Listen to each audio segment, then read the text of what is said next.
खटखट टोल के तमाम प्रबंधक लोग, माननीय चडूनी जी, बेटी दिनेश फोगाट। अब मेरी तो दिक्कत ये है कि मैं इनके धरने पे जाता हूँ तो मुझे 3 की मिलाई करनी पड़ती है। ये मेरे मामा के गोद की है, साक्षी मलिक मेरे गोद की है। तो मैं 4-6 दिन पहले गया था तो 3 मिलाई करके आया कि चलो ये तो हमारे घर की बेटी है। तो मैं इससे अभी कह रहा था कि बेटे, देश में जिधर निकलोगे इसी तादाद में लोग तुम्हारे साथ खड़े रहेंगे और देश के लोगों ने तुम्हारी लड़ाई को अपनी लड़ाई मान लिया है। अब इसमें कोई ज्यादा मेहनत करने की जरूरत आपको नहीं है, वो मेहनत हम करेंगे। मैं आपको एक बात बताऊं, 2 हफ्ते पहले मैंने एक इंटरव्यू में उस अखबार वाले को बताया कि पुलवामा में हमारे 40 जवान शहीद हो गए थे। जब मैं वहां गया और मैंने सारा नक्शा देखा और लौट के आया तो प्रधानमंत्री कहीं गए हुए थे, शूटिंग करा रहे थे अपनी। उनका टेलीफोन आया, उन्होंने कहा सतपाल भाई क्या हुआ? मैंने कहा साहब ऐसे ऐसे हमारे 40 जवान शहीद हो गए और वो हमारी गलती से हुए। वो 4 महीने से हवाई जहाज मांग रहे थे जम्मू से श्रीनगर जाने के लिए, लेकिन उनको हमने हवाई जहाज नहीं दिए, लिहाजा वो सड़क के रास्ते गए और मारे गए। तो प्रधानमंत्री ने मुझे कहा कि तुम चुप रहो। 2 घंटे बाद जो हमारा सिक्योरिटी एडवाइजर है अजीत डोभाल, वो मेरे साथ पड़ा है, उसका टेलीफोन आया कि सतपाल भाई इस पे बोलो मत, इस पे चुप रहो। मैंने समझा शायद ये जांच कराते होंगे, वो जांच आज तक नहीं हुई है। वो सिर्फ एक बहाना ढूंढ रहे थे कि इस सवाल पे पाकिस्तान की तरफ मोड़ के और चुनाव लड़ जाएं। हमारे 40 बच्चों की लाश पे खड़े होकर ये चुनाव जीते हैं। मैं आपसे निवेदन करना चाहता हूं, अब की उनकी लाश पे इनको भस्म कर देंगे और इनको हम सजा देंगे कि इन्होंने कैसे हमारे बच्चों के साथ लापरवाही बरती। 5 हवाई जहाज सरकार के लिए बड़ी चीज नहीं होती। मैं वहाँ गवर्नर था, कश्मीर के और जम्मू के लड़के जहाज मांगते थे जब सर्दियां होती थी कि हमें इम्तिहान देने जाना है और सड़कें बंद हैं, तो मैं सबको हवाई जहाज दिलवा देता था। तो एक तरह से जानबूझ के उनको मरवाया गया ताकि चुनाव में इसका इस्तेमाल हो सके। और ये ऐसे लोग हैं कि चुनाव जीतने के लिए अगर सारे देश में आग लगानी हो तो वो भी करा सकते हैं। मैं आपसे हाथ जोड़ के प्रार्थना करता हूं कि अपने 40 बच्चों की मौत का बदला इस बार के चुनाव में हमको लेना है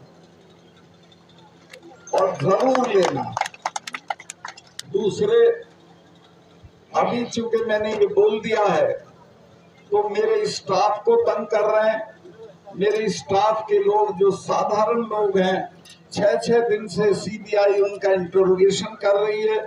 जिनके खिलाफ मैंने इल्जाम लगाए थे उनका किसी का इंटरोगेशन नहीं हो रहा। मेरी सारी सिक्योरिटी विड्रॉ कर ली है। मैं 2 कमरे के किराए के मकान में रह रहा हूँ, कोई गवर्नर नहीं रहता।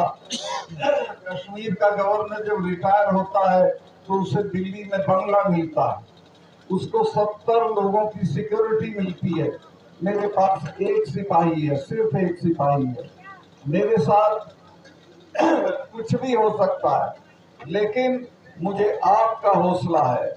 मैं आपके भरोसे पे लड़ रहा हूँ और जब तक इनको हटा नहीं लेंगे तब तक लड़ता रहूंगा। इन बच्चियों की लड़ाई को हम जरूर जीत लेंगे, मुझे कोई शुआ नहीं है। जिस तरह से देश भर में इनके लिए हमदर्दी है, ये कामयाब होंगी और कोई रोक नहीं सकता। किसानों के मामले में जब 4 महीने तक किसान पड़े रहे बॉर्डर पे तो मैं मिलने गया प्रधानमंत्री से, जेब में इस्तीफा ले गया था गवर्नरशिप का। मैंने कहा कि साहब ये 4 महीने से पड़े हैं, इनसे कोई बातचीत कर लो। तो बहुत घमंड में थे, बोले कि चले जाएंगे सतपाल। मुझे गुस्सा आया, मैंने कहा साहब आप इनको जानते नहीं है, तब जाएंगे जब आप चले जाओगे। ये जो सिख भाई हैं, इनके तो गुरु ने अपने 4 साहबजादे शहीद करा दिए थे, समझौता नहीं किया था। जब मिसेस गांधी ने ब्लू स्टार किया, उसके बाद 1 महीने तक अपने फार्म हाउस पे महामृत्युंजय का पाठ कराया था। अरुण नेहरू उनके भतीजे थे, मेरे दोस्त थे। उन्होंने पूछा बुआ आप तो इसको नहीं मानती थी? तो उसने कहा तुम्हें पता नहीं है, जिसने इनका स्वर्ण मंदिर छुआ है वो जिंदा नहीं है, ये मुझे मारेंगे। और वो मारी गई, जनरल वैद्य मारे गए। और ये जो 3 कानून वापस हुए हैं, ये समझ लेना ये हमारे कहने से नहीं हुए, ये डर में हुए। और अपने लोगों का मैंने कहा कि जो हमारे वाले हैं, ये तो हर 6ठे महीने लाल किले पे चढ़े रहते थे। इन्होंने तो आगरा में अकबर की कब्र उखाड़ ली थी और उखाड़ के दाह संस्कार कर दिया। तो मैं कहा जब किसी से लड़ो तो ये जान लो कि किससे लड़ रहे हो। इनसे लड़ा नहीं जाता, कुछ ले दे के समझौता कर दो। 2-3 महीने बाद माफी मांग के वो बात मानी। और हाँ, किसान के पास 2 ही चीजें थी, एक जमीन थी और एक इनके बच्चे फौज में चले जाते थे। वो रास्ता भी बंद कर दिया। एक अग्निवीर योजना लाए हैं जिसमें 4 साल की नौकरी होगी और उसके बाद रिटायर होके आ जाएंगे, उसको कहीं नौकरी नहीं मिलेगी, ज्यादा से ज्यादा चौकीदारी मिलेगी। तो पूरी कोशिश ये है कि किसानों की ताकत को खत्म करो, खेती को खत्म करो, दाम मत दो, एमएसपी मत दो और इनके बच्चों को फौज की नौकरी भी मत दो। मैं बहुत लंबा नहीं करना चाहता हूं। मैं कश्मीर में था जब धारा 370 हटी थी। महबूबा ये कहती थी कि जिस दिन ये धारा 370 हटेगी खून की नदियां बह जाएंगी। दिल्ली वाले भी डरे हुए थे, वो भी कहते थे सतपाल कैसे होगा। मैं कहा आप छोड़ो मेरे पे, मैं आप इसको हटाओ। और वो मेरी दस्तखत से हटनी थी। मैंने चिट्ठी भेजी, मेरे चीफ सेक्रेटरी ने कहा कि मलिक साहब यहाँ तो बहुत खून खच्चर होगा, 1000 आदमी मारना पड़ेगा, यहाँ के लोग तो हथियार छीन लेंगे, थानों में घुस जाएंगे। मैंने कहा कि तुम चुप रहो। चिड़िया भी नहीं बोली। मैंने 4 एक्स चीफ मिनिस्टर गिरफ्तार किए, कुत्ता भी नहीं भौंका, कोई उनके उसमें नहीं आया हाथ में, क्योंकि मैंने 4 महीने तक ये किया था कि सबको अपना टेलीफोन नंबर दे रखा था। 2:30 बजे भी फोन आता था, मैं सुनता था। राजभवन मैंने खोल रखा था, जो जब आना चाहे आए, मैं मिलूंगा। और नतीजा ये हो गया था। और लोगों को मैंने समझाया कि ये 250 टेररिस्ट हैं, इनको लेके तुम दुनिया की दूसरे नंबर की फौज से लड़ के क्या हासिल कर लोगे, सिवाय ये मारे जाएंगे चिड़िया की तरह और कुछ नहीं होगा। बातचीत से सब कुछ हो सकता है। और मैं कहीं नेताओं के बच्चे तो लंदन में पढ़ रहे हैं, तुम्हारे मरते तुम क्यों बेवकूफी करते हो। वो बात उनकी समझ में आ गई थी। और जब ये पकड़े गए तो किसी ने कुछ नहीं किया।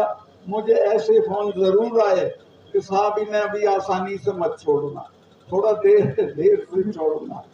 एनीवे, जो होना था वहाँ के बहुत सारे काम है, मैं क्या गिनवाऊं, मुझे मौका नहीं है। लेकिन मैं ये कहना चाहता हूँ कि देश में इस वक्त एक बहुत ही निर्लज्ज और बहुत ही क्रूर सरकार है, जिसको लोगों की किसी तकलीफ से कोई मतलब नहीं है। ये बच्चियां जब जीत के आती हैं तो इन्हें अपने बंगले पे बुला के फोटो कराता है, चाय पिलाता है और कहता है हमारी बच्चियां जीत के आ गई। और अब ये पढ़ी है तो इनकी कोई सुध नहीं ले रहा है। तो ऐसे लोगों से निजात पाना है, इनको हटाना है, किसी भी कीमत पे हटाना है। और मैं आश्वस्त हूँ, मुझे पूरे देश से जिस तरह के संदेश आ रहे हैं, जो आपकी मैं भीड़ देखी, ये अद्वितीय है, अभूतपूर्व भीड़ है। लेकिन ऐसा मत समझना कि बाकी जगह में नहीं, पूरे देश में लोगों के आग लगी हुई है इन बच्चियों के सवाल पे, किसानों के सवाल पे। और हाँ, एक चीज और आपको जिम्मेवारी दे दूं, ये चुनाव से पहले चडूनी साहब ये मुझको भी गिरफ्तार कर सकते हैं, क्योंकि चाहेंगे कि कहीं ना जाए, ये पुलवामा पे ना बोले। तो जब मैं गिरफ्तार हूँ तो मैं आपसे कोई ये तवक्को नहीं करता हूँ कि क्या करना है ये आप मेरे से बेहतर जानते हो। दूसरे, और ये जो चडूनी साहब हैं संघर्षशील आदमी है, ऐसे लोगों को आगे बढ़ाइए और अपनी बच्चियों की मदद करिए। 28 तारीख को दिनेश फोगाट ने आपको बताया है, बहनें भी जाएं तो और अच्छा है, नहीं तो पुरुष और लड़के तो जरूर जाएं और 28 को जाके पार्लियामेंट का उद्घाटन करें। बहुत बहुत धन्यवाद। 4 तारीख को मुंडलाना में प्रोग्राम है, 4 तारीख को सेम यही प्रोग्राम है। पहलवानों को और माननीय सत्यपाल जी मलिक को सम्मानित करने का मुंडलाना गोहाना के पास में 4 तारीख को सभी भाई ज्यादा से ज्यादा वहां पहुंचे। धन्यवाद।